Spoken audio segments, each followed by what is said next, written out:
OSDD from the beginning when it started in 2007 or 8 actually. So she completed her PhD in 2008 from CCMB Hyderabad. After that, she joined the CSR actually, and same time this OSDD project started actually. We are the first person who came to IMTech, and we worked together for the OSDD. So she is one of the major contributor to the OSDD. Presently, she is a principal scientist at CSR IMTech Chandigarh. Though I left the institute, she is there actually. Okay. So she is basically even the team leader in the present going drug discovery hackathon by Government of India. What Professor Ramchari already introduced about that.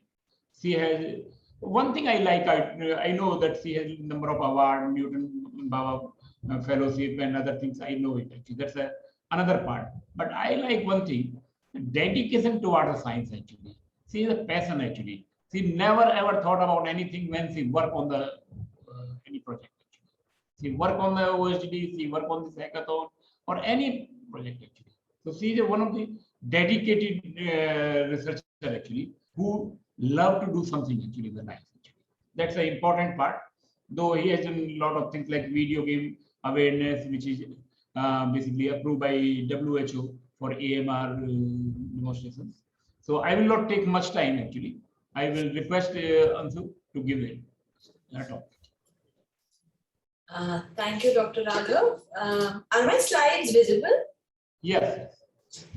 All right. So first of all, I would really like to thank Dr. Raghav for giving the opportunity to share with what I do.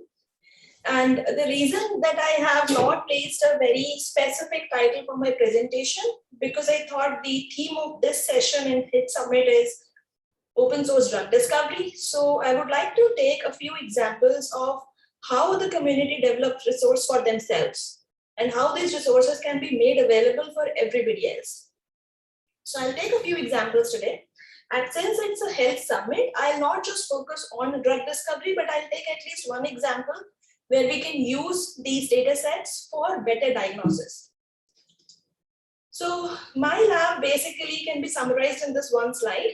I have been working my entire career in understanding genotype-phenotype correlations in mitochondrial and infectious diseases, as well as in computational drug discovery. And as you can see here, I would like to focus today my energy on giving you examples from both the domains. And I would like to start by the lower panel first, where I have been contributing to develop resources for the mitochondrial diseases. So my lab has been working like since my PhD. My PhD was on mitochondrial disease genetics. So since then, I have been developing a large number of open source resources for the benefit of the community. And we realized 2 years ago that it is important that all this, as well as other resources on mitochondria, can be placed at a single location in a manner that non-computer scientists or non-bioinformatician community can make use of these resources in a much wider perspective. So with that, we started integrating all of this into something we call Mitotic. But since not everybody is aware of the genotype-phenotype complexity in mitochondrial disorders, I would like to give a very brief introduction. So as you can see, I have given a picture of a representative cell. Now each cell can have several mitochondria, and each mitochondria can have several mitochondrial DNA. And these mitochondrial DNA, unlike the nuclear DNA, are circular in nature, encoding for around 13 protein coding genes. But if you look at the ways in which mitochondria is involved in different cellular functions, there are more than 3,000 nuclear encoded proteins that are thought to have a role in mitochondrial function. But this repository of which of these 3,000 proteins are involved is not available. So what we did, we used an ensemble approach to identify both mitochondrial encoded as well as nuclear encoded proteins of mitochondrial function. And as you can see, we used 4 resources: Mitocarta, Mitomimer, MSECDR, and Uniprot. And after following an entire pipeline which is systematically integrated, we came up with a list of approximately 3,900 proteins that we are proposing to have mitochondrial function based on some evidence. Of these, 850 are present in all 4, which actually gives confidence that these are high confidence data sets. What we did next, it's a very busy slide, so just follow the pointer here. So what we did, we took this set of proteins, which we now know will have mitochondrial function.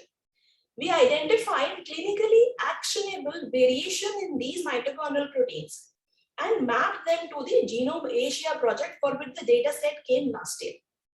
So the objective was to see which variation in the Genome Asia project, as in the Indian population and the entire Asian subcontinent, which of these variations should be looked at more carefully for a clinical impact. And when we do that, the obvious point is against which diseases. So once we mapped the clinical impact of these variations, we used DisGenNet to map these genes and variants to different human diseases. This led to generation of a network, which is mitochondrial gene disease network. It has 259 gene nodes and 488 disease nodes. And then we looked at all of these variations in the Genome AD project, which is the compilation of all other projects apart from Genome Asia, and map the loss of function variants from there to this data set to basically identify that the loss of function variants identified globally, do we find them in the genomic populations or not, the Asian populations or not? That was the first objective. So the LOF function variants bring down the disease gene network to 37 gene nodes and 54 disease nodes.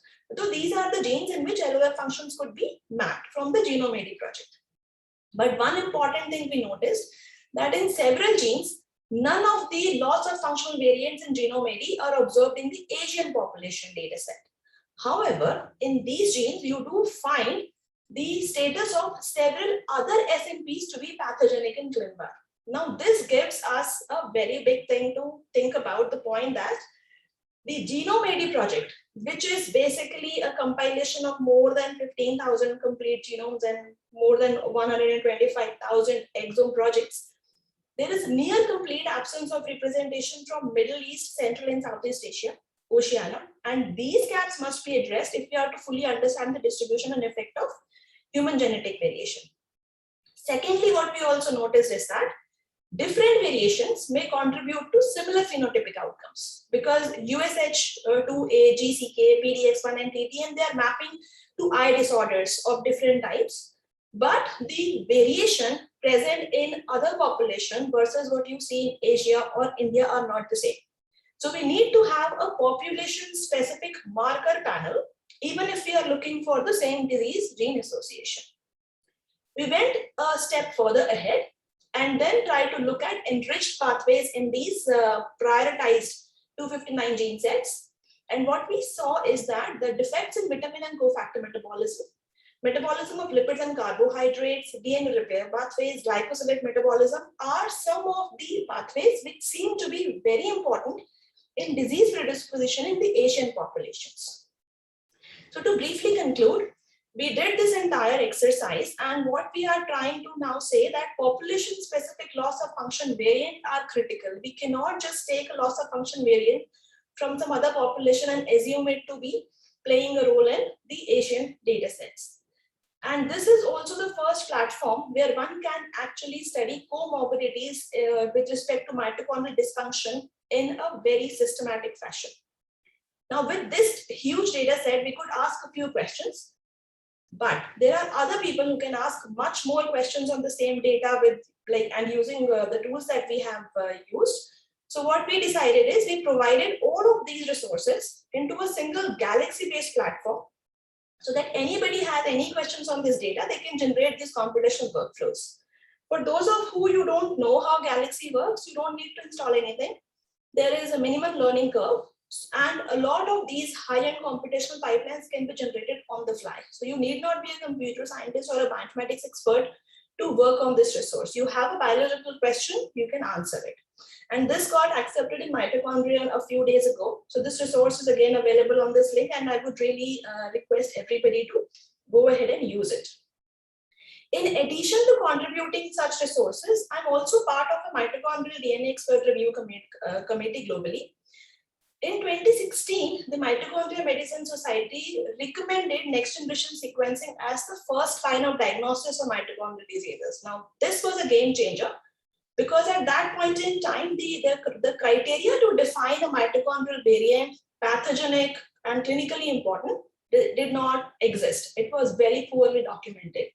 So we worked with a very large number of global members who are mostly clinicians to come up with these guidelines and specifications of what to consider pathogenic when you see a mutation in the mitochondrial DNA.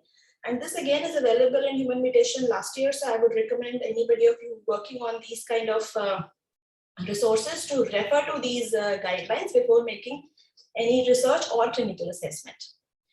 Now, this basically gave you an idea of the genotype-phenotype correlation studies that we do. Now, I would like to focus the remaining part of my talk on the actual drug discovery component, which is the basic core of this session.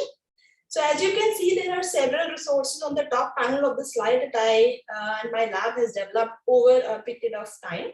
But today I would like to focus on two things. One is a new method and a database on Savior. So I'll just very quickly tell you about it. So as Professor Brahmachari was referring to this huge crowdsourcing activity that was done as part of the USDD project, where we manually curated literature and identified proteins in a very systematic fashion that are important for survival or virulence of mycobacteria. Now the point is, once you identify something which is important, now the point is how do you block it? That is why you do drug discovery, right? So point is that we identified several targets and we wanted to identify new inhibitors. The challenge, however, is that first thing, you need to identify chemotypes or basically new compounds or potential new drugs on validated targets. Reason is very simple. People who work on TB understand how difficult it is to validate a target in tuberculosis. So just saying that I'm not able to identify a potential inhibitor for this target and not use it, it's not something which is very logical. Second thing is, it has been very well documented and it is very well known to the scientific community and particularly the pharma part of it is that many cases you find a very good inhibitor that actually inhibits a particular protein. But when you do a whole cell assay, when you try and give that same inhibitor to the entire mycobacterial cell, nothing happens. Which means that we need to identify compounds that can utilize the validated targets and preferably chemotypes that can show a whole cell MIC. And in most cases with compounds that show whole cell MIC, you don't know how they're acting. So the gap exists at both ends. So basically what we did now, we designed a hypothetical molecule. We had no idea that this compound might ever exist or it can be synthesized. But we designed a hypothetical molecule with the premise that it should have interaction with at least 2 different binding pockets in the protein. And then we linked it with an isopropyl linker. Then we generated several hybrid pharmacophore models and used these new interactions that we could identify with these hypothetical molecules to scan publicly available data sets of approximately 15 million compounds. And I'll briefly tell you more about it. So MTB-DAB was selected as a model system for this study, not for the reason that this was the most important target, but at that point, this particular protein was important in our analysis. Second, it has at least more than 7 high-resolution PDB structures available. We knew that what is the binding pocket it looks like in the holoform, in the EPO form. We exactly know how to probe that. So we went ahead with this target, also being the fact that the products of MTB-DAB, THDPA, does not feed only into lysine biosynthetic pathway, but also goes into several other pathways. So we thought best is to choke a particular reaction, which plays a very important role in mycobacterial physiology. So as you can see here, we developed 6 different pharmacophore models. So this is PDC, which is basically a known inhibitor of DAB, but a very poor inhibitor of DAB. So the only point is we knew what kind of interactions it makes. So we generated a hybrid molecule. We took the interaction features of PDP, and then we took the nicotinamide part of NADH, avoiding the ATP part for specificity. And like that, we generated 6 different models. And the reason for doing this is, if you look at the C1 cavity, which is the binding pocket of MTB-DAB, you see that the PDC binds on the surface, basically on the ceiling of this cavity, and the nicotinamide part binds at the floor of this cavity. What we did, we actually connected these two. by an isopropyl linker so that there is minimal movement in conformation when the inhibitor goes and sits in this pocket. And this is where we have shown interactions of PDC and NADH at the C1 pocket. So again, it's a very extensive workflow that we have designed to come up with new compounds. But the whole point is that we generated 6 different models of pharmacophores. We did MD simulations to identify that we are hypothesizing now that these interactions will take place. So this is one way of ensuring that we pick up the stable interactions and not the transient ones. So once we identified stable interactions, we could identify 10 final cluster representatives. And then we use them to screen across various zinc and Affinics libraries. And the one which was done, the model which was built only on the nicotinamide part was the NSET. The model that was based on our hypothetical molecule, the HSET. Now we did a comparative assessment of what these two models are giving. To conclude, what we could observe is that HSET and NSET molecules are structurally different. So despite the fact that HSET molecule has a nicotinamide component, when actually coupled with the isopropyl linker and components of PDC, it was not showing similarity to the NSET molecule. Second is the HSET molecule is more drug-like. And third is that these molecules are showing much better binding affinity to DAB as opposed to the NSET molecules. So this gives us confidence that our method has been able to identify compounds which now can work as potential DAB inhibitors. Now, since this is a completely new method, this can be applied to any drug target, not just in TB, but for that matter in any chemical space. And we were able to eliminate a lot of things that were limitations in the conventional practices, like the issues of cell penetration or chemotype diversity or target specificity. So we have been able to eliminate a lot of these challenges of building this new strategy. This work was done in collaboration with Dr. Chinmay at PGI.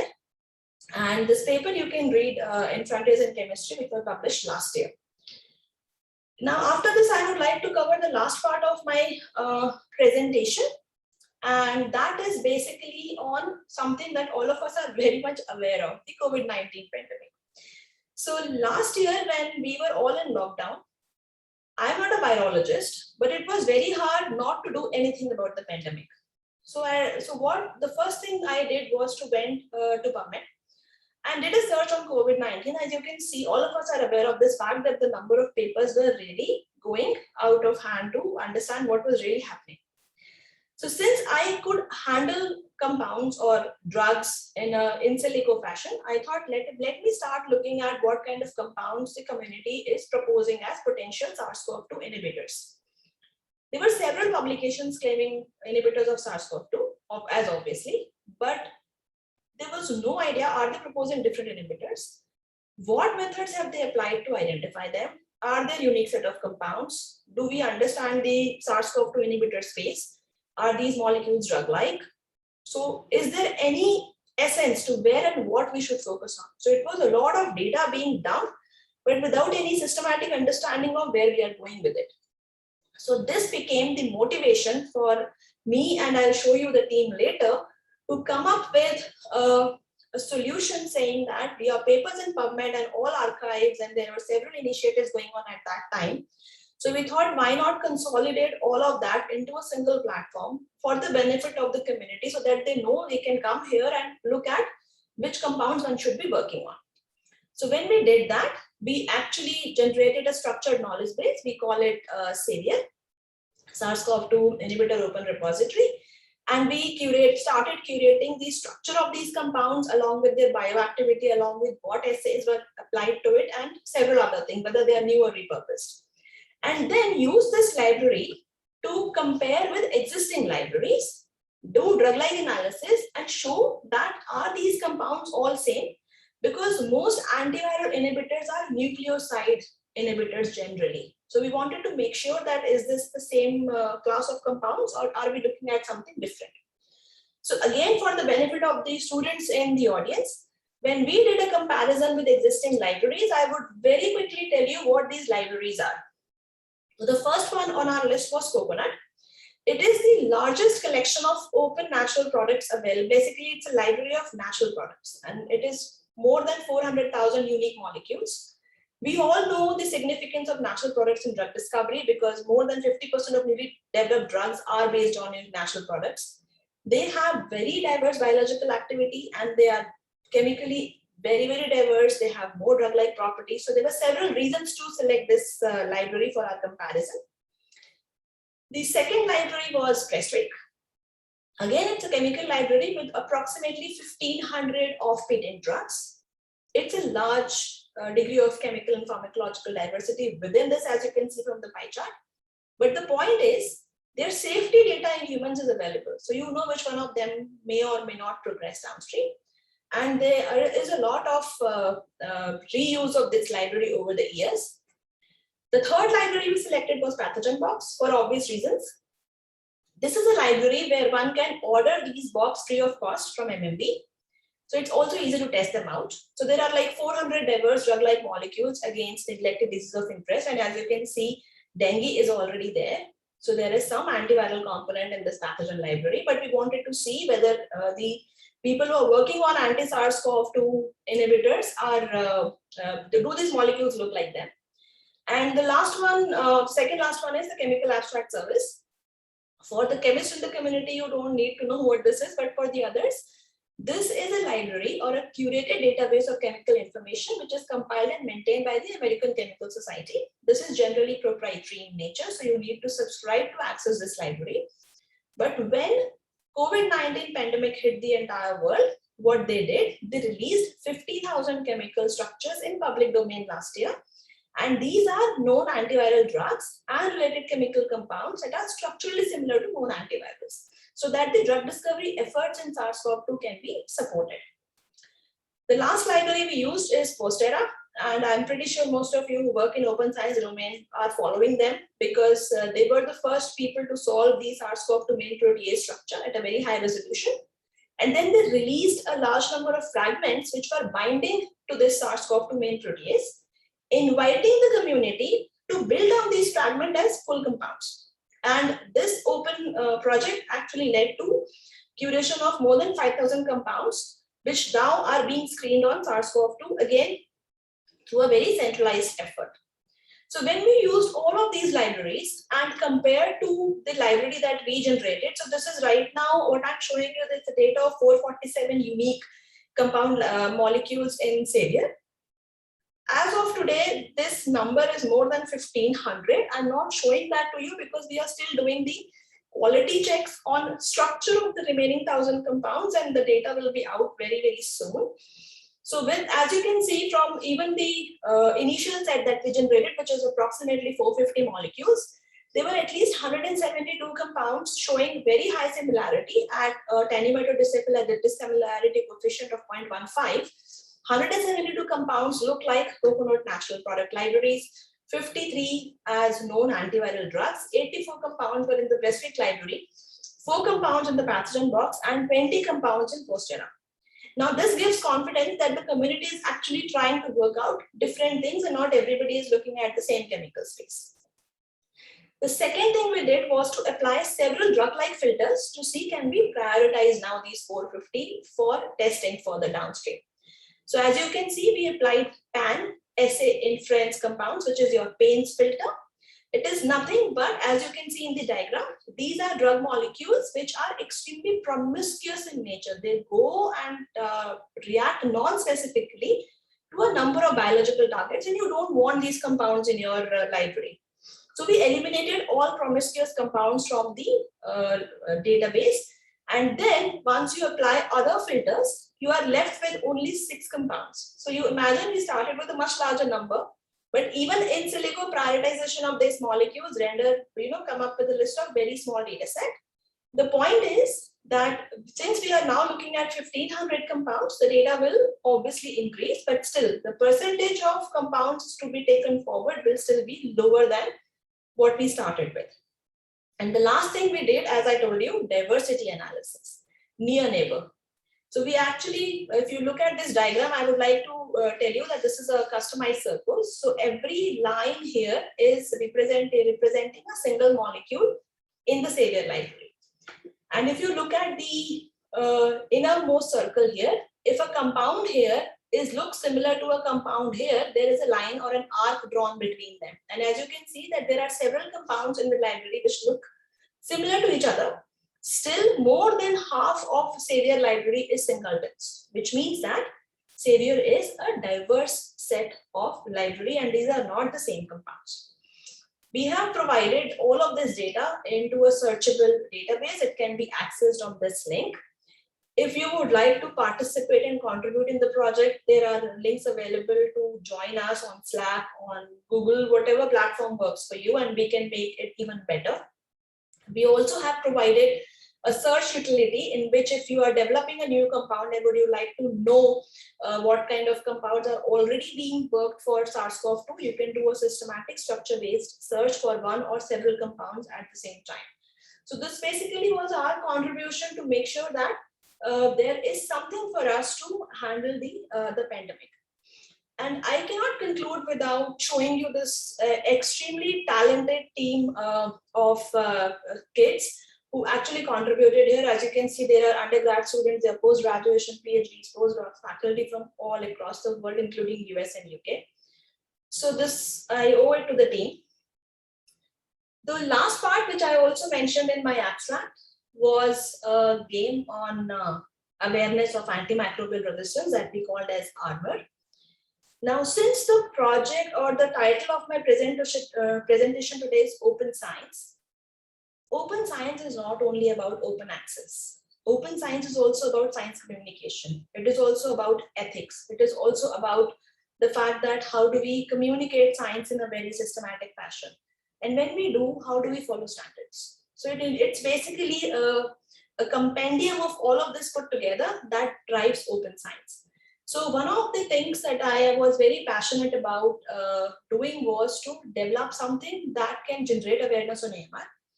And the reason being, selecting a video game is pretty obvious. It's very easy to incentivize kids to play it. And I think that is the time when you should really start teaching them the actual societal challenges. So for people who don't know what antimicrobial resistance is, so a very simple thing, there is a microbe, then there is no antibiotic, they multiply. When you add antibiotic, they die. Problem is, when a microbe, you give antibiotic, it still survives. Now, this is what we are dealing with today, and this is what we normally refer to as antimicrobial resistance. There are several mechanisms that are known to contribute to it. The microbes have the potential to block antibiotic entry, to degrade the antibiotic, or to modify the targets, or they just simply throw the antibiotic out. So it's a very complex interplay of several molecular mechanisms, which are even hard to understand by very senior like people who are even into hardcore research. These concepts are not very straightforward. So now the challenge is, how do we simplify this for the benefit of larger audience who may not be doing science as a profession? And the reason was very simple. Antimicrobial resistance is identified as a silent pandemic because we discuss a lot about COVID, but we don't discuss about AMR as much, despite the fact that it has been declared as one of the top 10 global public health threats that we are facing today. So we are just dealing with one pathogen and look at what it has done. Imagine there are 12 more in that category and what havoc they can cause if we don't do something about it as a community. And that is what happened in the World Health Assembly in 2015. The world did realize that there is a problem and they came up with 5 verticals to address it. But look at the first vertical they identified. They said we need to improve awareness and understanding of AMR in order to bring that understanding in action. Because till the time the behavior of the community collectively changes, this is not something that it cannot be solved actually without community participation, as simple as that. The way everybody is wearing masks now because it was important, we need something like that, something which is more concrete in action at a ground level. So what we did is, before we start the game, we give some kind of a story so that the kids or the community in general gets a sense of what we are talking about. And since it's very difficult to tell somebody has a lung infection because you cannot see it, we started something which is more visible. Like say, for example, a tissue injury, like you have a wound. Now, wound is infected is something that is easier to comprehend. So we show that there is 2 kids playing and they actually both of them got hurt while they were playing, and the doctor is advising them to test for infection. So that's the first message, that you need to do tests to ensure there is infection and before starting antibiotics. And what happens after a week is that one of the kids is fine, but the other one is not. And here is when the whole adventure of treating the other kid starts. And why the wound is not healed, now we explain through a gamification mechanism of what might be happening. So, and each level gives an introduction screen. So the player actually knows what is going to come up. When a particular level is lost, like in a game, we have a losing message, which actually reinforces the learning lesson that you should not use less than prescribed antibiotics. If you win a game level, there is a winning message to, again, as a positive reinforced, relearning strategy, that you, since you killed bacteria early, you have won the level. So this is basically learning integrated into a game, so that it doesn't look like a tutorial to the kids, but more, they're focusing more on the game. But when they lose, they know why they lost it. And this is strategy-based game. This is just to give you an interface how the game looks like. Here is the wound. This is where the bacteria enter, and you can plant towers and kill. There are other gamification elements. There is a lot more to this game, which I'll be very happy to discuss with anybody who's interested to know more. The point is, these are the kind of things we are conveying right now. We are conveying optimal dose. We are talking about bacterial division and invasion, antibiotic pathogen mismatch. We're also saying that not all antibiotics work alike. And then the point is, bacteria evolve to more resistant forms. There is a lot more content on the way, which is horizontal gene transfer, efflux, biofilms, antibiotic degradation, and many, many things. So we are developing this right now to make sure that other hard to understand concepts can also be simplified. This is a simple gaming interface. As you can see, there are 6 skin levels. Then we added, right now we have added just 1 level for now to show why you need combination of antibiotics. So say, for example, in case of TB. And then we also added a COVID-19 level to convey that antibiotics don't act on viruses, because now everybody in the world knows that SARS-CoV-2 is a virus. It's easy for us to convey this message. But the overall baseline is that we are supposed to use antibiotics in the most judicious fashion. If we don't do that, under or overdose is going to lead to drug-resistant bacteria, which is going to be extremely hard to treat. Now, when we developed this game, we did several playtests and we got feedback from the live audience in terms of what they learned. And we have been doing this exercise for the past 18 to 20 months now. This is our learning message, and on the basis of this, we kept on improvising the game. So we needed to simplify concepts as much as possible for the younger kids.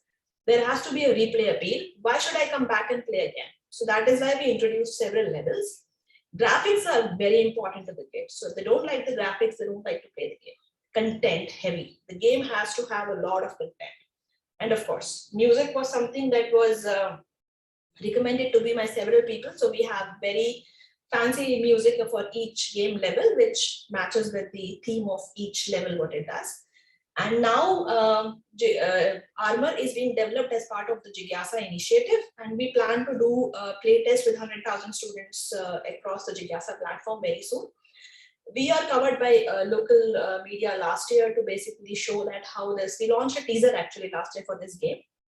And so this is basically to show you that this is how we need to develop resources for science beyond scientists.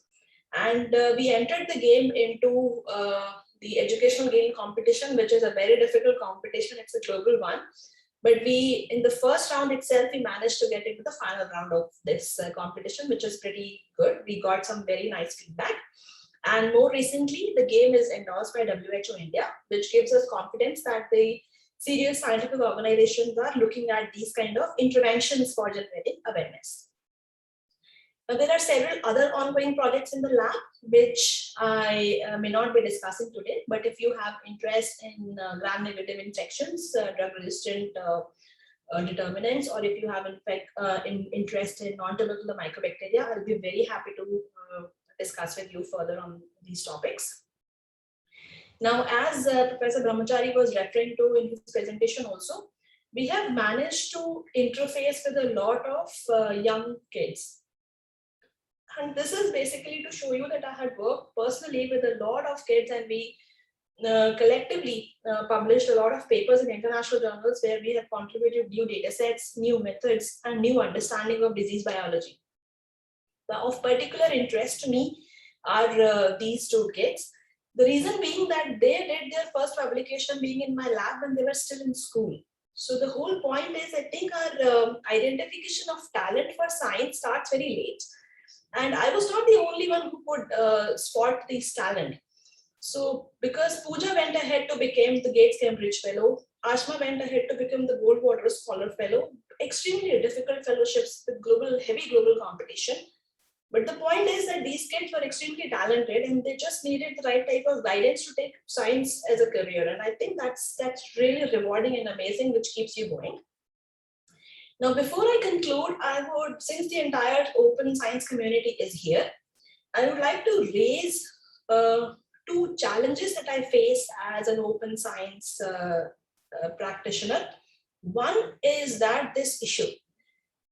Can we think of developing a copier for predatory journals? It's extremely difficult because it's, the fact of open access and other things for, it's converting into something that the predatory journals are exploiting open science to fill the entire internet with a lot of data, which is not worth pursuing. So it's getting increasingly difficult to segregate authentic information from something which is not very well curated. So can we do something about it, a mechanism or a platform to flag and validate predatory journals? And I would like to raise this as part of this session because I think this is really important and we are progressively getting into this mess and how do we collectively come out of it. The second thing is more of a request. Since a lot of people generate data or they share data with the wider community, we need to follow FAIR principles, standard for data reporting. Either it is proposal or manuscripts, doesn't matter. If we can follow certain minimum information for each biological data set, it allows people like me to start looking at data from the analysis point of view. I have been investing a lot of time, like my entire lab and people I work with. We need to do a lot of data cleaning before we can get started. So if we can start following standards as a practice, as a way of doing science, then I think we can contribute a lot more to this domain than we actually are doing right now. So this is a request and a recommendation for people to follow the minimum information standards, or basically to follow standards for data reporting in a systematic fashion. With that, I would like to thank my lab here in India and France. And as you can see, I call my lab an AB Open Lab because it's open to anybody who would like to solve any challenge, not just necessarily things that excite me, but that excites them as well. Because I think that's the first thing, is to acknowledge interest of the community in general and then build on from that. And I'm extremely thankful to a very large number of initiatives that have supported what I do in my lab. And I would like to thank you for listening to me. And this is my website for you to dig deep into what I do and get in touch with me. I'll be very happy to discuss further. And thank you so much. Thanks, Anshu. It's a really